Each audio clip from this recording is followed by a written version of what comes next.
Olá, amigos. Mais uma vez, muito obrigado por sua audiência, pelo seu prestígio, principalmente. Voltamos com o nosso ACS na TV, patrocínio da Unimed Santos, a maior cooperativa médica do Brasil, aliás, pioneira. Recentemente, aliás, comemorou 50 anos de existência e é um modelo para o Brasil. Mais uma vez, muito obrigado à Unimed pelo prestígio e principalmente pelo apoio institucional. Nosso programa de hoje, mais uma vez, nós vamos falar diretamente também de Porto. Afinal, Porto é a grande mola propulsora da nossa cidade, da nossa região e também do nosso país. Afinal, 30% da balança comercial passam por aqui. Então, Porto é sempre importante em termos de geração de riqueza, geração de divisas e principalmente geração de empresas. Hoje nós vamos falar especificamente sobre direito marítimo. É um tema difícil? Confesso que é, mas é um tema super interessante que interessa a você também. Você vai ver ao longo do programa que é, sem dúvida alguma, um tema muito importante. Envolve até bagagem, por exemplo. Bagagem está envolvida no direito marítimo. Se eu estiver errado, o nosso entrevistado vai me corrigir depois. E o entrevistado de hoje, Rodrigo Zanetti, amigo, advogado, ele que também é coordenador da Câmara Setorial de Assuntos Aduaneiros e Portuários da nossa Associação Comercial de Santos. Antes de dar as boas-vindas ao Zanetti, registrar aqui nos nossos estúdios a presença do senhor Zanetti. Nem sabia como era o prenome dele, peço desculpas, mas que é mais conhecido como Zanetti. João Luiz Zanetti, um abraço, João Luiz, muito obrigado aqui pela presença. É o pai prestigiando o filho. Acho que está com um bom apoio, não está, Rodrigo? Ótimo, né? Tá bem protegido? Estou bem protegido. Pai é sempre assim, né? Pai é pai, Eu né? sou pai assim também, é 24 horas por dia, né? Pior que a gente vai crescendo, os filhos vão crescendo, e a gente, eu pelo menos não acredito, seu pai também não deve acreditar. Os pais, normalmente, são sempre crianças. São sempre crianças, né? Eternamente crianças. Minha filha viajou recentemente, eu disse, chegou no aeroporto, faz isso, tal, não faz isso, faz aquilo. Ela disse, pai, eu tenho 20 anos. Ainda levei uma bronca, viu, Zé? Ainda levei uma bronca, não é assim? Tenho 20 anos, É né? verdade. Bom, vamos falar de direito marítimo. Se eu corrigir, vamos bem. Agora é teste. Eu falei para você antes do programa que eu ia testá-lo também. Testar no bom sentido, até porque todo mundo sabe na região a sua autoridade em direito marítimo. Obrigado. Mas eu estava lendo, essa questão do direito marítimo começou no século 23, antes de Cristo, com o Código de Hammurabi. Isso. Onde ele estabeleceu regras em relação a fretador, abalroamento e também a construção naval. É isso? É tão antigo assim o direito marítimo? Bom, acertei, não? Acertou. Obrigado pelo convite. É um prazer estar aqui no programa da nossa ACS, né? Sim, o direito marítimo começa lá de trás, porque o Código Hammurabi via a importância do comércio marítimo já naquela época. É o século 23 a.C. Para ver a importância da troca comercial, né, da importância de se ter um regramento mínimo na época, né, para a questão das trocas comerciais entre os países, que os países produziam e já haviam a possibilidade de vender a sua mercadoria para os outros países, para outras nações, né, para outras regiões um pouco mais longínquas, né. E o Código de Hammurabi ele veio como a primeira legislação, vamos dizer assim, né, um regramento específico sobre o direito marítimo, né, que veio vindo e sempre o homem vendo a importância do mar para a questão econômica, né. Agora, Rodrigo, eu li também que em 1999, me chamou a atenção, mas antes dessa questão, essa é uma questão mais próxima, vou deixar para depois, antes dessa questão, lógico, o direito marítimo significa que nós estamos falando de direito pessoal, direito empresarial principalmente. O que é o direito marítimo? Qual é a amplitude dele? O direito marítimo ele já é um ramo do direito, né? Dentro do direito, nós costumamos dizer que ele é um ramo do direito sui generis, porque ele embarca tanto matérias do direito público como do direito privado, e o direito marítimo nada mais é do que um conjunto de regras que regem as relações do mar, né?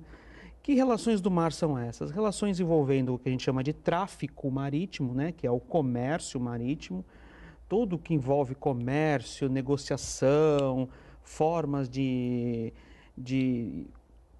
negociações entre importadores e exportadores, está entre o tráfico marítimo, a parte do tráfego marítimo, né? Que é a parte do transporte marítimo, né? Que é de suma importância. Hoje o transporte marítimo representa mais de 80% das trocas comerciais mundiais. existe uma preocupação muito grande sobre a evolução do transporte marítimo, né?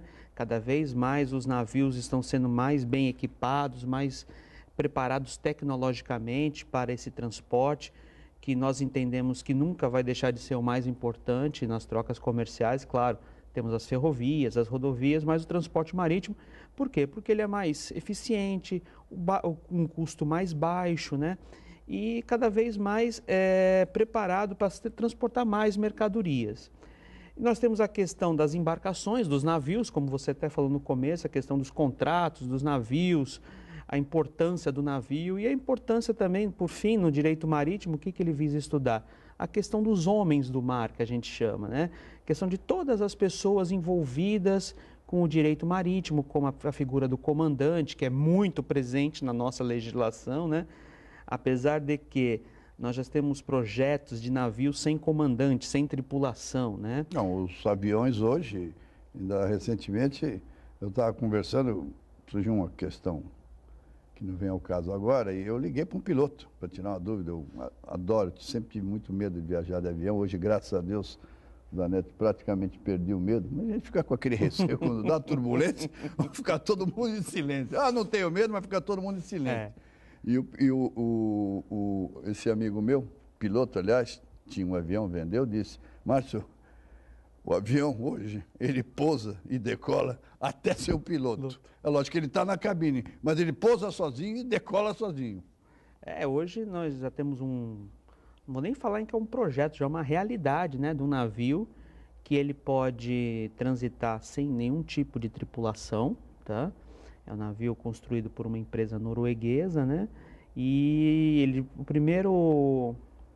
a primeira viagem dele vai ser agora, em 2019, com a tripulação apenas para sentir como é o funcionamento, tudo, mas em 2020 a ideia já é esse navio transitar nos mares sem nenhum tipo de tripulação, de comandante. Mas eu fico imaginando, voltamos à aviação. Senhoras e senhores, aperte o cinto, vamos decolar. E não tem piloto. O piloto sumiu. Não. Já imaginou? Você está dentro de uma embarcação e olha, mas eu acho que o ser humano, é lógico que é fundamental, é imprescindível. Você pode até reduzir a sua participação, mas sempre vai ter alguém na cabine para dar uma olhada para ver se está tudo certo, né? Olha, a ideia desse navio é que ele transite mesmo sem nenhuma tripulação, mas tem toda a retaguarda, né? Porque esse navio vai ser operado por pessoas que irão controlar o seu trânsito. Temos a questão também da possibilidade de pirataria em alto mar, então esse navio tem que ser fiscalizado. E a questão desse navio interessante, Márcio, é que ele é um navio ecologicamente correto, porque ele não vai funcionar com óleo diesel, né? Ele vai funcionar com energia solar, com baterias de energia solar, as baterias de lítio, né? Ou seja, é um navio ultramoderno e é uma realidade. E traz algumas consequências para nós aqui no direito marítimo brasileiro. Por quê? Porque toda a legislação brasileira do direito marítimo, ela privilegia, vamos dizer assim, a figura do comandante. Então, no Brasil não existe um navio sem comandante, né? Então, esse é um Até novo... pelo aspecto legal, né, Rodrigo? Pelo Você aspecto tem que ter o responsável legal. Nós vamos fazer o primeiro break, terminamos o nosso primeiro bloco, vamos continuar com esse assunto e vamos voltar mais especificamente sobre direito internacional. Eu quero colocar questões em relação a exportador, importador. Essa é uma questão interessante. Você tem um problema, eu sou um exportador. Eu tive um problema com o importador. Vale a legislação brasileira? Vale um tribunal internacional? O que é que vai dirimir essa dúvida, esse conflito? Vamos fazer um break e voltamos com o Rodrigo Zanetti para continuar falando especificamente sobre direito marítimo e outros assuntos. Eu quero falar com ele sobre uma convenção internacional que o Brasil não ratificou. Nós vamos falar sobre isso. Voltaremos em instante.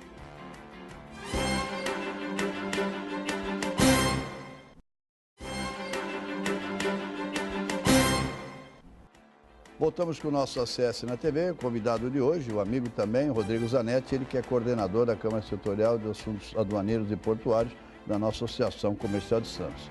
Tema central, direito marítimo, e terminando o bloco, deixei essa questão no ar.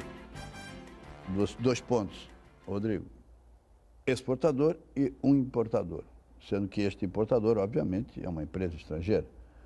Há um conflito sério nessa relação de comércio exterior, essa operação de comércio exterior.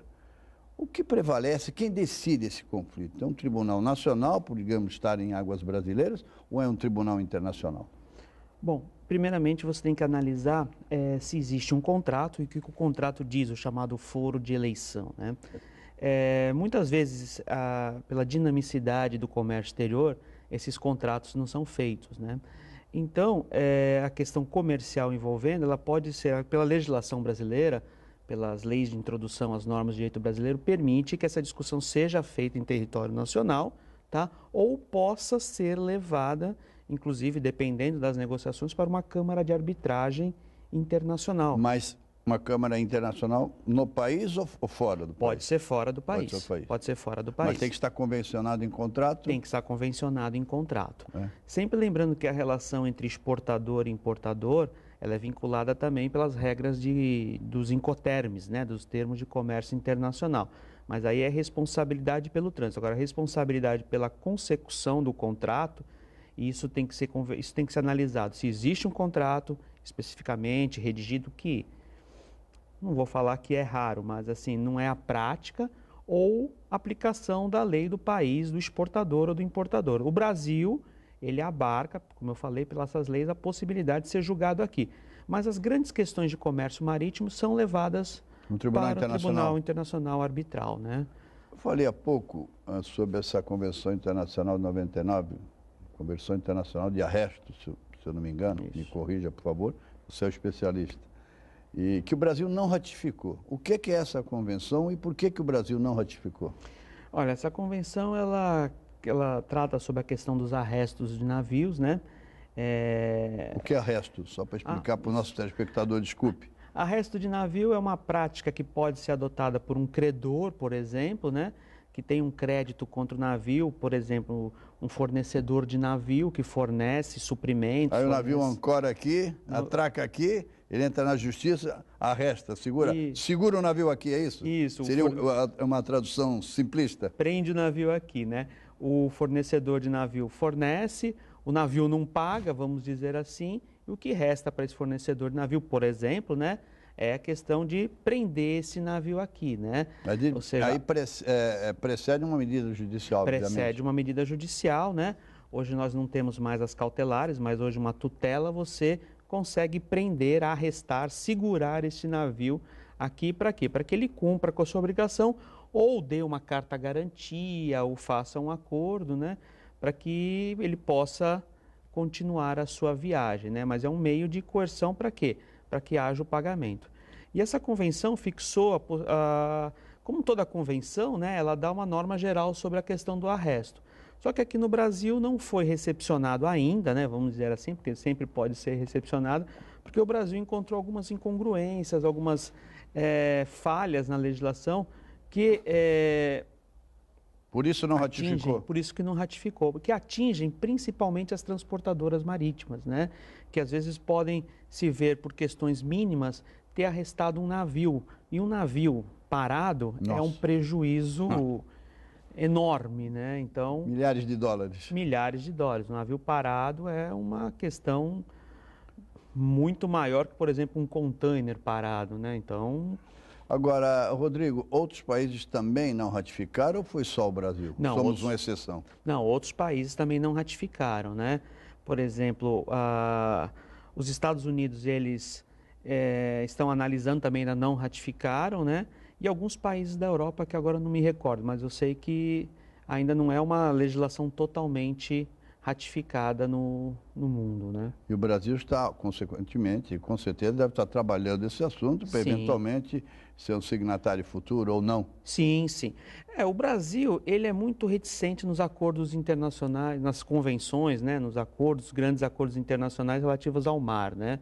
Então, Convenção de Haia, o Brasil, Haia-Visby, né? Que a gente chama, o Brasil não assinou, ou seja... O Brasil tem uma participação muito grande no transporte, na questão judiciais, legais, dentro da área marítima, e o Brasil é muito cauteloso ao assinar algumas convenções. E do arresto, com certeza, é uma delas, né? Bom, você como advogado especialista em direito marítimo, e aí envolvendo mais diretamente o nosso Porto de Santos, há muitos casos aqui de direito de disputa envolvendo o direito marítimo e principalmente o Porto de Santos? Ah, sim, né? Porque quando a gente fala em direito marítimo também, né? Ou vou dizer que não é uma vertente, mas está intimamente ligado com uma questão do direito portuário e do direito aduaneiro, né?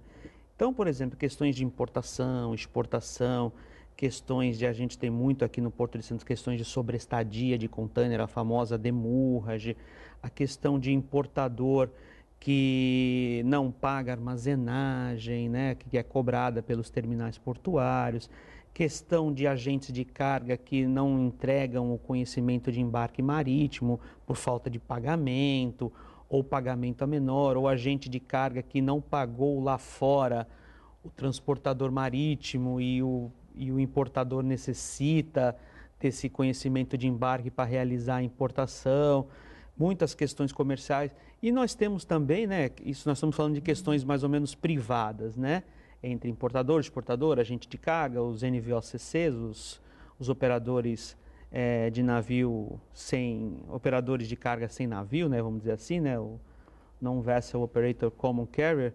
E também temos a questão do ente público, né, que participa bastante das operações de importação, exportação, a alfândega, que muitas vezes atua de forma abusiva, então abre-se um caminho para o direito marítimo atuar. Nós temos os órgãos também, por exemplo, Capitania dos Portos, que atua também de forma veemente na questão do segurança marítima, ou seja, dentro do direito marítimo abre-se um campo de atuação fantástico, né? E abre-se a possibilidade de quem quiser atuar. Por exemplo, eu acho que um tema muito interessante hoje é a questão da arbitragem marítima, tá? Porque hoje cada vez mais as questões marítimas estão mais técnicas, então nós temos que desafogar um pouco o judiciário está bem. Isso acontece no dia a dia do direito, né? A Câmara de Arbitragem hoje já é uma realidade, né? Vários negócios hoje, em vários contratos, as empresas já incluem a possibilidade de recorrer a uma Câmara de Arbitragem. Isso, eu queria até normalmente a Justiça demora 8, 9, 10, 15, até 20 anos. E uma Câmara de Arbitragem se resolve até uma grande questão em 2 anos, desde que as partes tenham convencionado isso. Isso é importante até parabenizar a nossa associação comercial. É verdade. Porque nós temos começando a funcionar. Está em fase final, já iniciamos o processo de implantação, bem lembrado da nossa Câmara de Arbitragem, já foi objeto de um programa. E eu tenho certeza que vai ser um sucesso. Até peço licença, Márcio. Por favor. Que dia 29 agora nós temos um congresso de arbitragem marítima no Sindamar, né? Organizado pelo SEBAM, que é o Comitê Brasileiro de Arbitragem Marítima, que envolve vários escritórios, vários juristas aqui no Brasil, né? Ou seja, a questão do direito marítimo é muito ampla, é uma questão... E outra coisa que chama atenção no direito marítimo é a chamada interdisciplinariedade, né?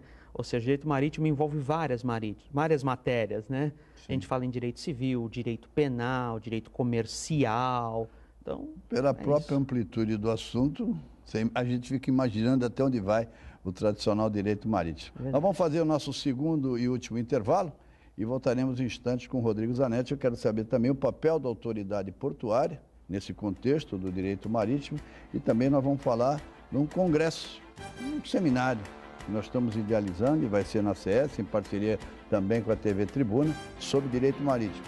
Deve acontecer, se eu estiver errado, depois eu me corrijo, em novembro. Voltaremos em instantes.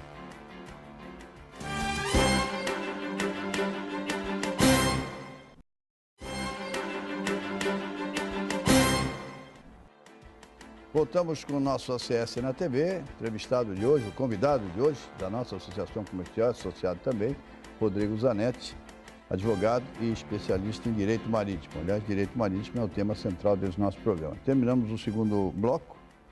Rodrigo, eu dizia que gostaria de saber do papel da autoridade portuária, mais popularmente, da CODESP, nesse contexto do direito marítimo. Eu entendo que a CODESP toda autoridade portuária tem um papel muito, muito importante nessa questão do direito marítimo, né? Por exemplo, aqui em Santos, a CODESP ela vem cada vez mais atuando na questão de organizar toda a atividade portuária, né? Então, Nós temos a questão da Codesp se preocupando cada vez mais com o transporte marítimo, né? Nós vimos recentemente o anúncio, né, do presidente Oliva sobre a questão do calado dinâmico, né, que é importante para o transporte. Olha, foi uma grande, você lembrou bem, nós está sendo muito feliz. Olha, foi a chamada redução do pé de piloto. Vou tentar aqui de uma maneira bem simples de explicar. É a diferença entre o casco do navio e o fundo, mas naquele balançar do navio, não é isso? Isso foi, houve um ganho em termos de calado operacional em cerca de 30 centímetros. Foi uma grande vitória do Porto de Santos. E esse sistema utilizado é DUKC, salvo engano, né? Dynamic Under Keel Clearance. Yes. Oh, yeah. Sim. Yes. Sim. E é um sistema utilizado em vários portos do mundo, né? E pelo que sabe, desde a sua implantação não houve nenhum acidente, né? Nos portos que são aplicados, né? Então, ou seja, é uma preocupação que a autoridade portuária, desculpa, ela está tendo com a questão do transporte marítimo, né? E a Codesp, ela tem também a questão como autoridade portuária da fiscalização das atividades dos terminais, né? Eu entendo que os terminais em Santos, eles procuram cada vez mais ser modernos dentro da possibilidade do que nós temos de tecnologia aplicada aqui no Brasil e a questão econômica também, né, que impede às vezes maiores investimentos. E a autoridade portuária eu vejo hoje como um grande elemento na área marítima, né, e obviamente na área portuária, que a área portuária depende do marítimo e o marítimo depende do portuário. Cada vez que os terminais funcionam de forma boa, o transporte aumenta, a movimentação de cargas aumenta, né? Aliás, falando-se em autoridade portuária, você falou em segurança principalmente, detalhe importante, é que nós estamos esperando já faz tempo o famoso VTMS, né? Que é um sistema de segurança, e o sistema de Santos, o VTMS, prevê 4 radares, em que traz o navio desde lá de fora até o momento da atracação. É um sistema super importante, estamos bem atrasados, bem atrasados. O vencedor foi um consórcio espanhol, liderado por uma empresa espanhola, consórcio Indra. Estamos atrasados, mas há a promessa de que até o final deste ano esse sistema será implantado. Isso é importantíssimo no contexto da segurança, que pode ter, por falta de segurança, causar problemas de direito marítimo. Esse é um detalhe importante. Porque, Márcio, essa questão da autoridade portuária, né, é importante, ela busca cumprir o seu papel na questão da segurança do transporte, porque eu entendo, uma coisa que eu sempre falo na sala de aula, onde eu ministro e tudo, que a nossa autoridade aduaneira, vamos dizer assim, a alfândega, ancorada, vamos dizer assim, acobertada pela Receita Federal, vem cumprindo o seu papel de facilitador do comércio exterior, por exemplo, tá? Hoje a Receita Federal ela possui sistemas avançados. Nós temos já está em funcionamento a Declaração Única de Exportação, a DUI, que é um sistema que buscou simplificar, buscou facilitar a exportação, a redução de documentos, a conexão com os órgãos que participam da operação. Agora, em setembro ou outubro, nós temos o DUIMP, né, que é a Declaração Única de Importação, que vai entrar em vigor, ou seja, que vai cada vez mais facilitar, né, porque a gente não pode esquecer que o Brasil faz parte de um contexto mundial. E o Brasil está, inclusive, ele faz parte, né, de um acordo multilateral de comércio, que é o Acordo de Facilitação do Comércio, que já está sendo aplicado. E esse Acordo de Facilitação do Comércio, como o próprio nome diz, é facilitar, simplificar, desburocratizar, padronizar as atividades de comércio exterior em todo o mundo, né? Depois que bem aplicado, o Brasil é um país em desenvolvimento, ele já cumpriu 70% das normas do acordo. A redução, basicamente, hoje uma importação demora 13 dias, a ideia é aplicado o acordo baixar para 8, a exportação de 10 baixar para 7 dias, né? Então, ou seja, essa união entre a autoridade portuária cumprindo a sua atividade, sendo um facilitador das atividades portuárias, a autoridade aduaneira cumprindo a sua função de facilitador do comércio exterior, eu acho que nós temos a união. Agora, só precisamos crescer na parte econômica. Parte econômica, e precisamos melhorar muito a nossa condição de infraestrutura. É inadmissível, digo isso constantemente, um porto da dimensão do Porto de Santos, o maior porto da América Latina. Você tem, bom, só um exemplo, aquele conflito rodoferroviário, lá bem em frente ao Armazém 1, aqueles armazéns abandonados do 1 ao 8, não vou nem falar neles, já estão abandonados há séculos, mas quando passa o trem para a circulação de caminhões, é um absurdo. E hoje as composições estão cada vez maiores, você tem horas de 15 minutos de passagem. Isso se passar apenas uma composição por período. Quando passam 2, você imagina como é que fica a avenida perimetral, principalmente. É inadmissível. E qual é a perspectiva de solução? A curto prazo eu não vejo absolutamente nenhuma, por falta de iniciativa do governo federal, principalmente. Nós estamos caminhando para o encerramento. Eu disse que em breve, em novembro, dias 28 e 29, lá na Associação Comercial de Santos, nós teremos um congresso sobre direito marítimo. Já tem a programação definida? Qual é o foco principal? Então, ainda não. Será no dia 28 e 29 na Associação Comercial. De novembro, não é isso? 28 e 29 de novembro, na Associação Comercial de Santos. Ainda os temas, né, os convidados ainda não estão ainda acertados. A gente tem uma reunião hoje, amanhã temos uma reunião quinta-feira para já começar a acertar a programação.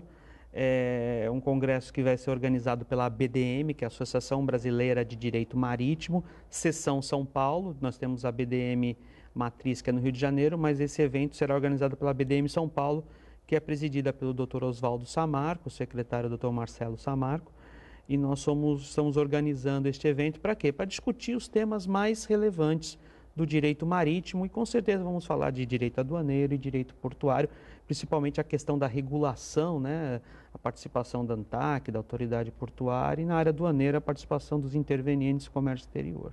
Você que acompanha, tem interesse no Porto de Santos em participar desse Congresso de Direito Marítimo, eu tenho certeza que vai ser um sucesso e muito importante, repito, em função principalmente do nosso porto. Aí acompanhe as informações por intermédio do nosso grupo A Tribuna. Afinal, o Roberto Santini, que é o presidente da Associação Comercial de Santos, é também presidente da TV Tribuna. Então, com certeza, pela importância do jornal e a TV também vão reportar informações.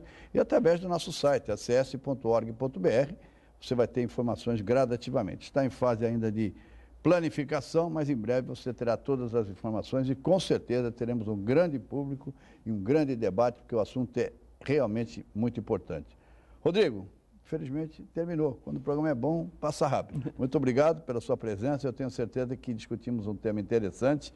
Tem um advogado que nos acompanha, Roberto Liz Torres, eu mando um abraço. Ele acompanha todo o programa. Ele, como advogado, eu tenho certeza que vai ver esse programa, não uma, 2 vezes, que você sabe que nós temos reprises também ao longo da semana. Então, um abraço ao Liz Torres, nossa audiência diária aqui também. E eu quero também dar um abraço à nossa Lúcia Teixeira. Na última terça-feira fez mais um aniversário. Acho que ela fez 38 ou 39. Parabéns, Lúcia. Rodrigo, um abraço para você, sucesso, muito obrigado pela entrevista e até a próxima oportunidade. Obrigado pela oportunidade. Um abraço.